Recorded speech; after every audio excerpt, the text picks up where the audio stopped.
Hello po mga kababayan, si Dante Maravillas. Gusto nang gawing bahay mga kababayan ni Bato de la Rosa, yung Senado. Ayan pwede naman akong tumira rito hanggat senador ako. Makakasave pa ako ng gasolina sa pagbabiyahe from bahay to Senate.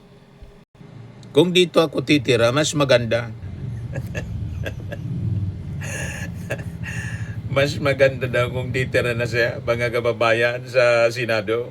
Pero I think, mga kababayan, hindi siya papayagan na tumagal pa dyan sa Senado, mga kababayan. And in fact, ang latest ngayon, ito na yung breaking news.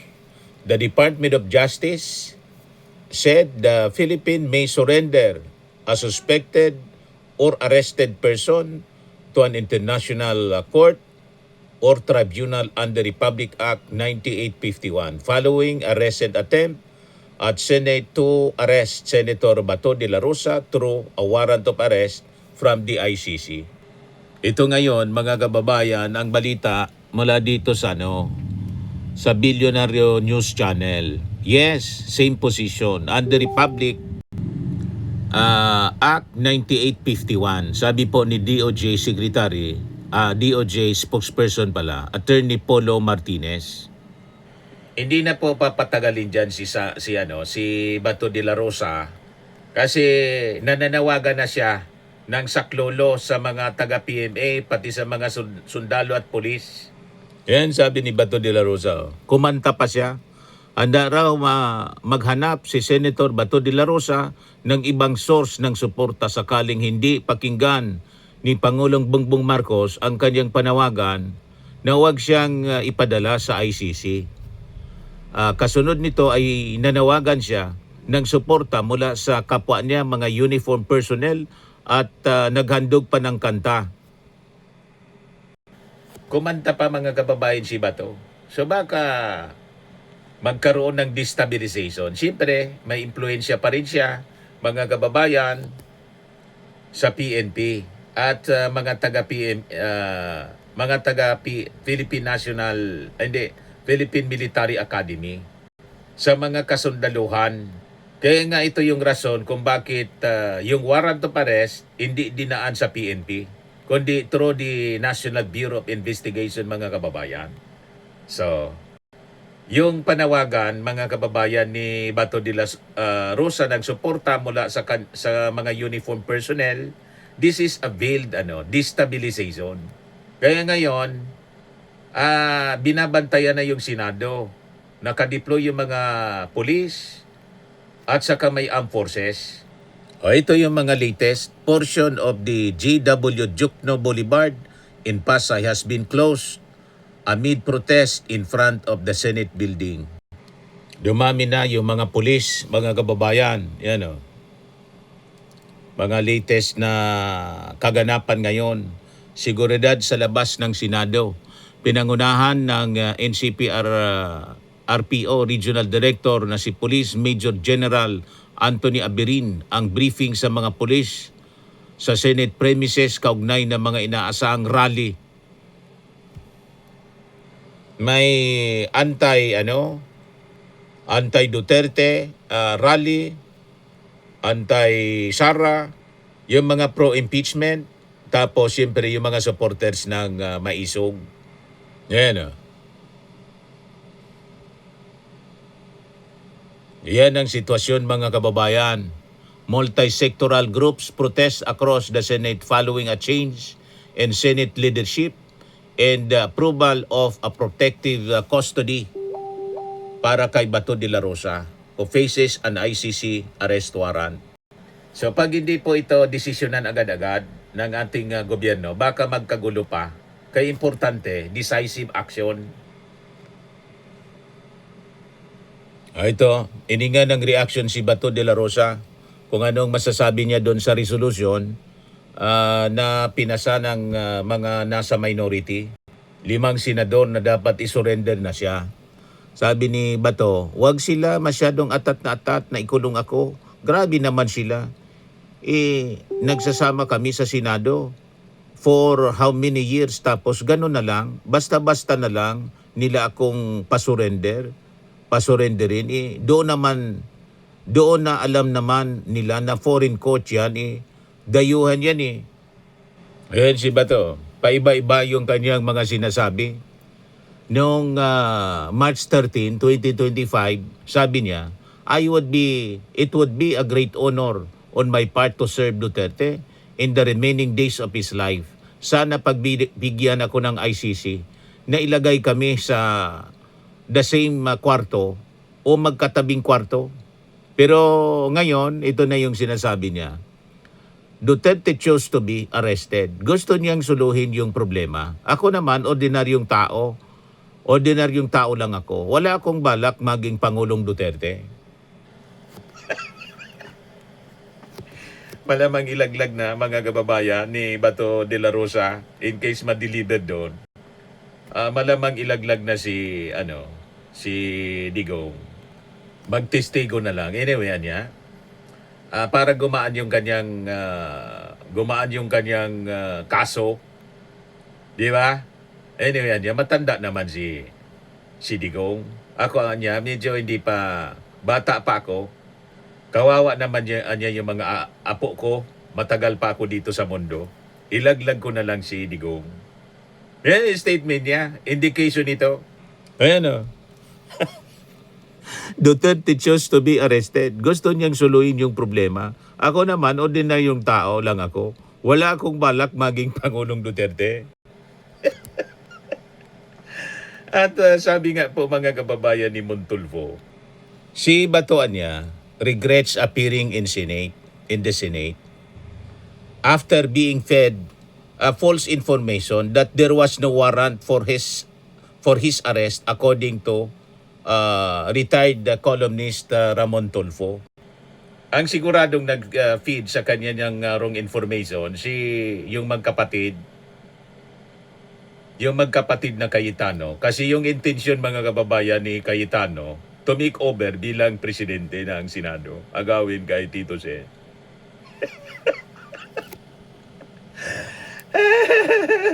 Na si Bato de la Rosa sumakay daw, sabi ni Ping Lacson, sa sasakyan mga kababayan ni Pia Cayetano, at lumipat bigla si Pia Cayetano sa minority na ngayon majority na. At isa pang nabudol mga kababayan, si Loren Ligarda. Si Loren daw sana ang sinasabi na maging Senate President. The first, yan ngayon yung mga kwentuhan. Biglang sinalisihan mga kababayan ni Alan Peter Cayetano. Nagsabuatan yung magkapatid. Ginatungan si Bato. Sinabihan si Bato na wala man na niyang warrant of arrest. Kaya nag-announce si Alan Peter Cayetano na nandyan na niya sa loob ng building ng Senado. We have the number for the change of leadership. Yan yung announcement ni Alan Peter Cayetano. Kaya sabi ni Montulfo, nagsisisian niya ngayon si Bato de la Rosa After being fed with false information that there was no warrant for his arrest. Tulfo cited an informant who said De La Rosa blamed and cursed the person who told him to come out.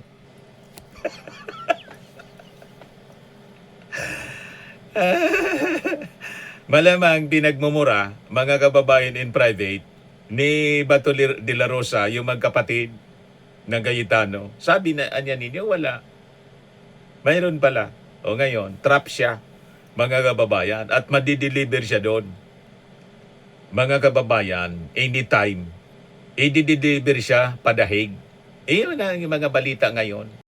Tinatrabaho na po ng Department of Justice. Kasi nga po, may batas na hindi naman kailangan na mag-coordinate pa sa local court, mga kababayan, ang sinasabi sa batas. Madaling sabi, pinasubo ng magkapatid na Cayetano dahil sa kanyang ambisyon na maging Senate President. Gusto rin ni Bato, mga kababayan, kasi siyempre kaalyado niya, nagtiwala siya, at yung intention to save Sara Duterte sa impeachment. Nagkalitsi-litsi mga kababayan.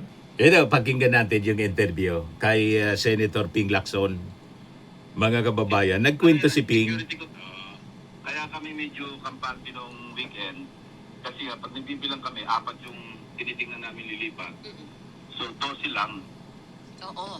So tama yung sinasabi ni dating Senate President Tito Soto na hindi niya ina-anticipate Na darating si na darating Senator Senator De La Bato, Rosa. kaya niya parang pinayagan yung NBI na makipag-coordinate sa USAA. Tama ko yun, Senator Ping?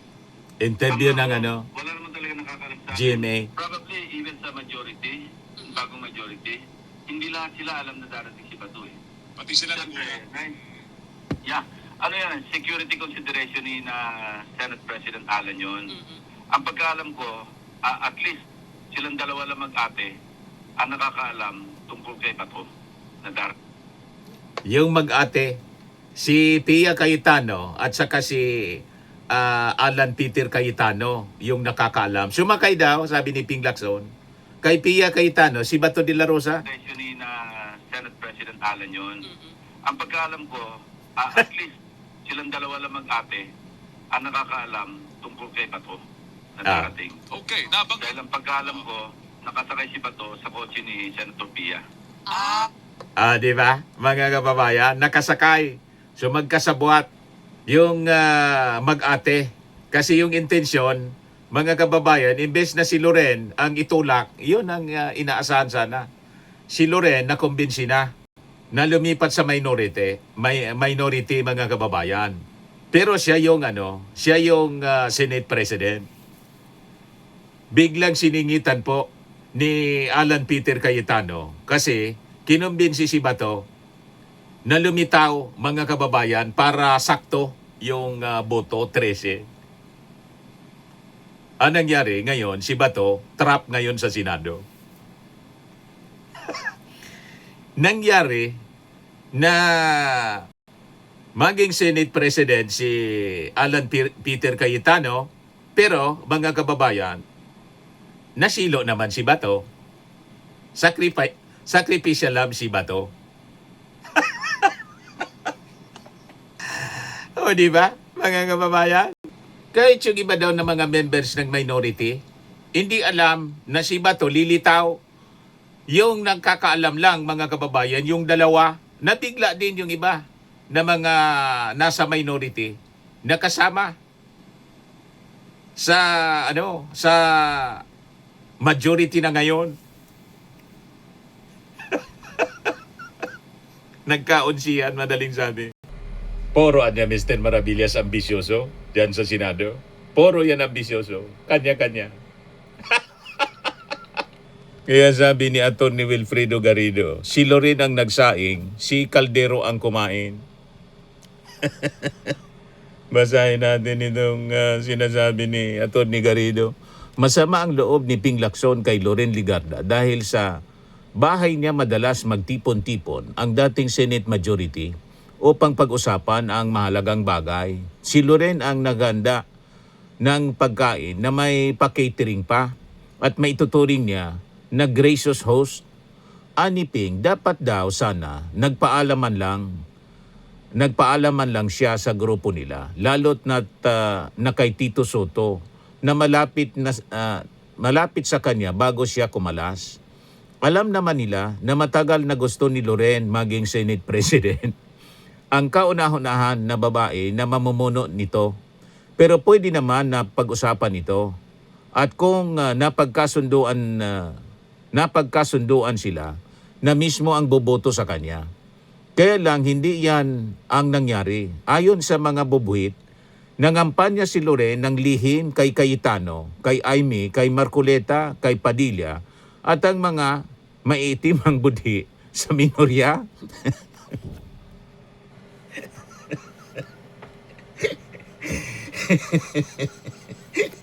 Nangampanya si Loren, nag-ambisyon din na maging Senate President. Iba nung nangyari kasi nag-ambisyon din si Cayetano. Biglang tumikover si Cayetano, mga kababayan, kinasapakat kinasabuat mga kababayan si Bato de la Rosa, pinalitaw. Ang problema, napahamak si Bato. O, di ba? Nagkasugat-sugat sa pagkakadapa, mga kababayan, nakabang yung NBI. At viral, mga kababayan, buong mundo. Pero tuwang-tuwa pa si Bato, tinitingnan yung viral niyang video. Marami niyang kumita dito sa video ko. Pero grabing kahiyan, mga kababayan sa Senado. Ayan o. Naisahan si Loren, mga kababayan. Pagkatapos kunin ang suporta ng mga bilyar, kulang pa rin siya ng isang boto. Dito pumasok si Calderong Cayetano. Ako na bahala, kunin ko si Bato. Nang nakumbinsi ni Cayetano si Bato na nagtatago sa kanyang Agarwood farm, napagtanto ni Cayetano na, teka, pinaghirapan ko to. Bakit di ako na lang ang maging Senate President? Nabuo ang loob niya nang nagpakita si Bato sa session hall. Napawis na pawis. Pagkatapos makipaghabulan sa NBI sa hagdanan, si Bato naman, si Cayetano, lang kinikilala ng tagapagligtas kaya ng oras ng butuhan, init sa puwera si Loren at naupo sa kanyang trono si Cayetano. Ang problema ngayon, di na makakauwi si Bato. Nagkaunsihan, mga kababayan. Hindi na siya makakauwi. Sigurado yan na madideliver na siya doon sa It's just a matter of time. Madideliver siya, mga kababayan, sa dahig.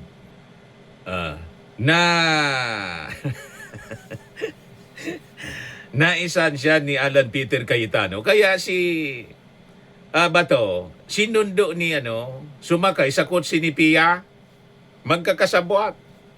Sabi ko sa inyo, kanya-kanya.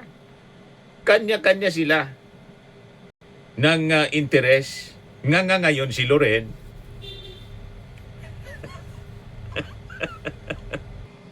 sabi ni Tito Zen, at least alam ko na ang kulay ni Senator Loren Legarda after all these years. I was almost shocked. Mahirap paniwalaan. Inamin ni Senator Tito Soto na nagulat siya sa paglipat ni Senator Loren Legarda sa mayoriya kasunod ng bigla ang pagbabago ng liderato sa Senado nitong Lunes, May 11. Kumbaga, nanonood ka ng drama at biglang naiba yung istorya. Parang gusto mong sampalin yung sarili mo at sabihin, hoy, gumising ka, saad ni Senator Soto sa programang Ted Filon and DJ Chatsa ngayong Miyerkules. Hindi naman ganon yung feeling ko, masakit sa akin lang eh. At least, alam ko na ang kulay mo after all this year, sabi po ni Tito Zen. Nag-ambisyon sana, mga kababayan, si Loren, na siya yung maging Senate President. Ayun, hindi man niya nakuha. Dinagit ni Alan Peter Cayetano. Kausap na pala si Bato. Si Bato man, naniwala, ayun, hindi na siya makauwi. Doon na daw siya titira. At tuwang-tuwa pa si Bato, mga kababayan. Pinapakita ng mga reporters yung habulan sa Senado. Tawang-tawa si Bato. Ay, ito tawa-tawa siya ngayon. Later on, iiyak naman yan.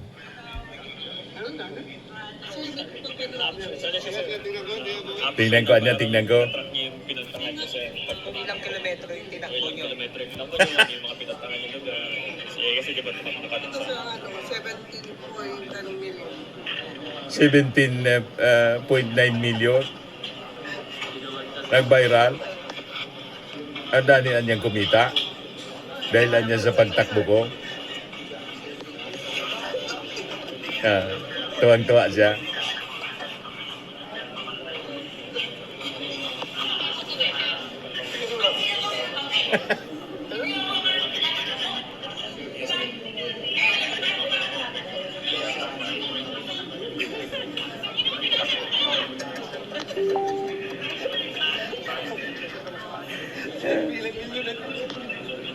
Tuwang-tuwa siya. Kumita na naman ko yan. Dahil sa akin, kumita yan.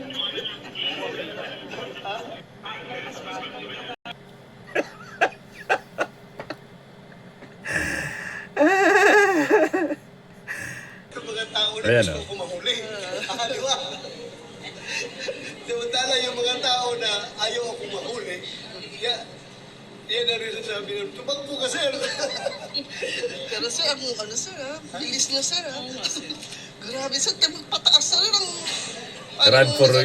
Run for your life, anya ako eh. Salamat pa yung Ngayon, ang latest, yung PNP CIDG, yung subpena kay Bato, binawi. Bakit niya binawi, Mr. Maravillas? Basahin natin yung report dito niyang News 5. Binawi ng PNP Crime Investigation and Detection Group ang subpena para kay Senator Bato de la Rosa pagkumpirma ni PNP spokesperson Brigadier General Randolph Tuanyo. Anya, bilang respeto ito sa pagsailalim ng Senado kay Senator Bato sa protective custody kasabay ng nilabas na warrant of arrest ng ICC laban sa senador. Di ano niya, Mr. Maravillas, ang reading mo niyan, may warrant of arrest na. So, hindi na kailangang isumpena kasi i-deliver na. Yun, pinalabas lang naman yon mga kababayan na sa tingin ko, sa reading ko, na subpena, nagpa-press con para si Bato de la Rosa ay lumabas na.